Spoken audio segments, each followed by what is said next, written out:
A number ನ್ಯೂಸ್ಗೆ ಸ್ವಾಗತ. ಮುರುಗಮಲ ಗ್ರಾಮದ ದರ್ಗಾದಲ್ಲಿ ಜನವೋ ಜನ, ಎಲ್ಲಿ ನೋಡಿದರೂ ವಾಹನಗಳು ಮತ್ತು ಭಕ್ತರ ದಂಡು.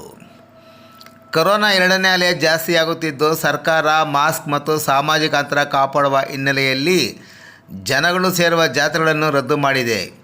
ಆದರೆ ತಾಲೂಕಿನ ಹಿಂದೂ ಮುಸಲ್ಮಾನರ ಭಾವೈಕ್ಯ ತಾಣವಾದ ಮುರುಗಮಲ್ಲ ಹಜರತ್ ಸೈಯದ್ ಪಾಕೀಶಾವಲ್ಲಿ ಅಮ್ಮಾಜಾನ್ ಮತ್ತು ಬಾವಾಜಾನ್ ದರ್ಗಾಕ್ಕೆ ಅಮಾವಾಸ್ಯೆಯ ಪ್ರಯುಕ್ತ ಸಾವಿರಾರು ಭಕ್ತರು ದರ್ಗಾಕ್ಕೆ ಆಗಮಿಸಿದ್ದಾರೆ.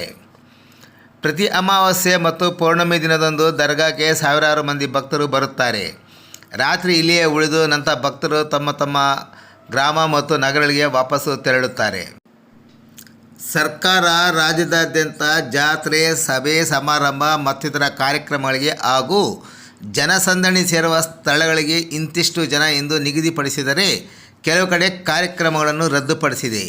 ಆದರೆ ಮುರುಗಮಲ್ಲ ದರ್ಗಾಗೆ ಮಾತ್ರ ಇಂದು ಮಧ್ಯಾಹ್ನದಿಂದಲೂ ಜನವೋ ಜನ, ವಾಹನಗಳು ಮಾತ್ರ ವಿಪರೀತವಾಗಿ ಬಂದಿವೆ.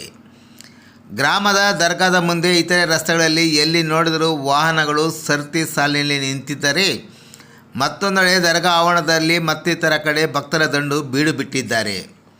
ಇನ್ನು ಭಕ್ತರಿಗೆ ರಾತ್ರಿ ಮಲಗಲು ಚಾಪೆ, ಬೆಡ್ಶೀಟ್ಗಳನ್ನು ಬಾಡಿಗೆಗೆ ಕೊಡುವರು. ಕನಿಷ್ಠ ಪಕ್ಷ ಅದನ್ನು ಒಗೆದು ಭಕ್ತರು ಒದಗಿಕೊಳ್ಳಲು ನೀಡುವುದಿಲ್ಲ.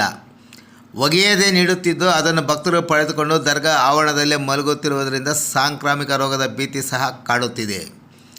ಶುಚಿತ್ವ ಕಾಣದ ಬೆಡ್ಶೀಟ್ಗಳನ್ನು ಮತ್ತು ಚಾಪೆಗಳು, ಮಾಸ್ಕ್ ಮತ್ತು ಸಾಮಾಜಿಕ ಅಂತರವಿಲ್ಲದೆ ಬೀಡು ಬಿಟ್ಟಿರುವ ಭಕ್ತರು ನಿಲ್ಲಿಸಿದ್ದರೂ ಸಂಬಂಧಪಟ್ಟವರು ದರ್ಗಾಗೆ ಬರುವ ಭಕ್ತರ ನಿಯಂತ್ರಣಕ್ಕೆ ಮುಂದಾಗಿಲ್ಲವೆಂದು ಗ್ರಾಮಸ್ಥರು ಆರೋಪ. ಜನಜಂಗುಳಿಯಿಂದ ಕೊರೋನಾ ಸೋಂಕು ಎಲ್ಲಿ ಜಾಸ್ತಿ ಆಗುತ್ತದೆ ಎಂಬ ಭಯ ಸಹ ಗ್ರಾಮಸ್ಥರಲ್ಲಿ ಕಾಡುತ್ತಿದೆ.